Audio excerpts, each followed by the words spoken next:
자, 반갑습니다. 오늘은 일과 운동에너지 사이의 관계인 일, 운동에너지 정리에 대해서 한번 살펴보도록 하겠습니다. 렛츠고! 자, 이 장면은 2013년 1월 30일 나로가 발사되는 장면입니다. 이 나로에 실려있는 인공위성의 무게는 약 100kg 정도고요. 로켓 전체 무게는 하지만 140톤 정도가 됩니다. 이렇게 무거운 로켓을 가속시키기 위해서는 추진력이 얼마나 커야 할까요? 지면에 정지해 있던 로켓을 위로 가속시키기 위해서는 윗방향으로 힘이 가해져야 됩니다. 이때 이 힘은 연료의 추진력으로부터 얻어지게 되죠. 로켓은 뿐만 아니라 지구가 잡아당기는 중력도 받고 있고요. 즉 알짜 힘이 위로 작용하기 위해서는 이 추진력이 중력보다 커야겠군요. 자, 어떤 물체에 힘이 작용하고 그 힘이 작용한 방향으로 물체가 움직였을 때 우리는 이 물체에 일을 해주었다라고 이야기를 합니다. 기호로는 W를 표시하고요. 단위는 G를 사용하죠. 자, 이 경우에는 힘이 두 가지가 작용하고 있기 때문에 추진력 F가 이 로켓에 해준 일도 있을 거고요. 지구가 잡아당기는 힘, 중력이 이 로켓에 해준 일도 있을 겁니다. 그리고 이 두 힘이 합쳐져서 나타나는 알짜 힘이 해준 일도 있겠죠. 자, 그러면 이때 이 세 가지 힘이 한 일 중에 이 로켓의 운동 에너지, 질량과 속도에 관계된 이 운동 에너지는 과연 이 중에 무엇과 관계가 있을까요? 자, 야구공이 우주 공간에 있다고 합시다. 공은 현재 V0의 속도로 움직이고 있고요. 이때 아이언맨이 나타나 이 공을 민다고 합시다. 이때 가해주는 힘의 크기를 F라고 합시다. 그럼 야구공은 점점 속도가 빨라지게 되겠죠. 이 야구공의 낮은 속도를 B라고 하고 야구공의 이동 거리를 S라고 합시다. 그럼 이때 이 공에 작용하는 알짜 힘이 해준 일은 힘이 F 하나밖에 없기 때문에 알짜 힘 또한 F가 되고요. 이동 거리를 곱해주면 일의 크기를 구할 수 있습니다.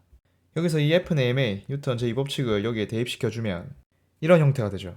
여기서 등가속도 운동 공식을 적용시켜 AS에 E를 대입해주면 최종적으로 이런 형태가 됩니다. 즉 나중에 운동 에너지에서 처음에 운동 에너지를 뺀 양, 운동 에너지의 변화량이 알짜 힘이 해준 일과 같다라는 거죠. 여기에서 알 수 있듯이 이 일과 이 에너지라는 개념은 서로 전환이 되는 개념입니다. 그래서 둘의 단위 또한 같은 단위인 주를 사용하죠.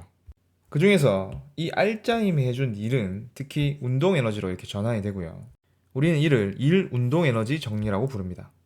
그래서 로켓이 발사되는 이 경우에도 이 알짜 힘이 해준 일이 바로 이 로켓의 운동 에너지로 전환이 되게 되는 거죠.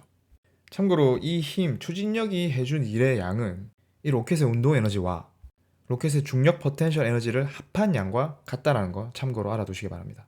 그럼 일정한 크기의 알짜 힘이 하는 일의 예를 한번 들어봅시다. 물체에는 mg의 중력이 작용하고 있고요. 처음 높이를 h1이라고 둡시다. 이때 속력은 v1이었고요. 이 물체는 중력에 의해 등가속도 운동을 하면서 속도가 점점 빨라지겠죠. 그래서 나중에 위치를 h2라고 두고 이때 속도도 v2라고 둡시다. 자, 그럼 이 운동에너지 정리를 한번 적용을 시켜보죠. 야구공에 작용하는 알짜 힘은 중력 하나밖에 없고요. 이동 거리는 높이의 차이만큼 이동했기 때문에 이렇게 표현할 수 있겠네요.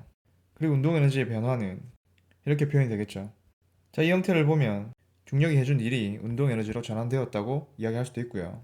중력에 의한 포텐셜 에너지는 지표면 근처에서는 mgh 형태로 나타낼 수 있습니다. 중력이 해준 일을 전개해서 나타내면 이런 형태로 나타낼 수 있고요. 즉 포텐셜 에너지의 변화량을 의미하게 된다는 거죠.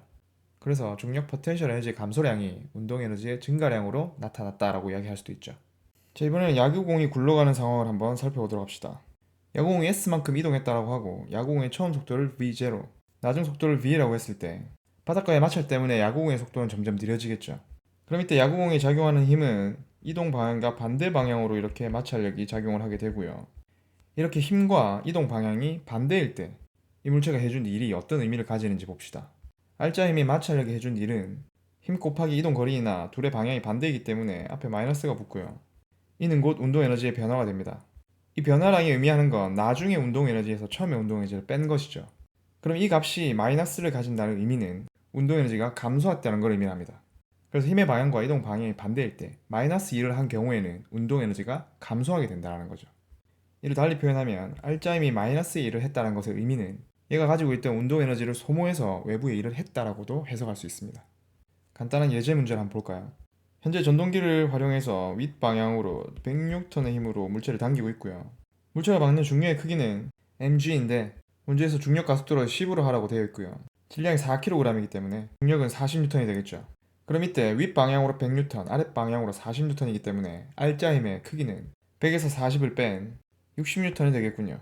그리고 물체는 2m 올라갔기 때문에 이동 거리는 2m고요. 알짜 힘의 한 일 W는 60N과 2m를 곱해서 120J이 되겠군요. 즉 운동 에너지의 변화 또한 120J라는 걸 알 수 있습니다.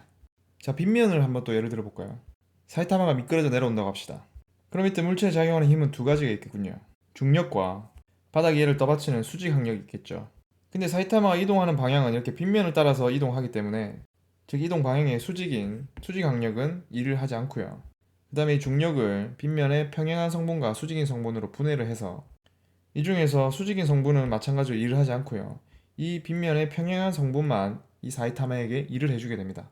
그럼 사이타마에 작용하는 알짜 힘은 이 빗면의 각을 세타라고 했을 때 mg 사인 세타가 된다는 걸 이전 시간에 벡터의 분해할 때 이야기를 했었고요.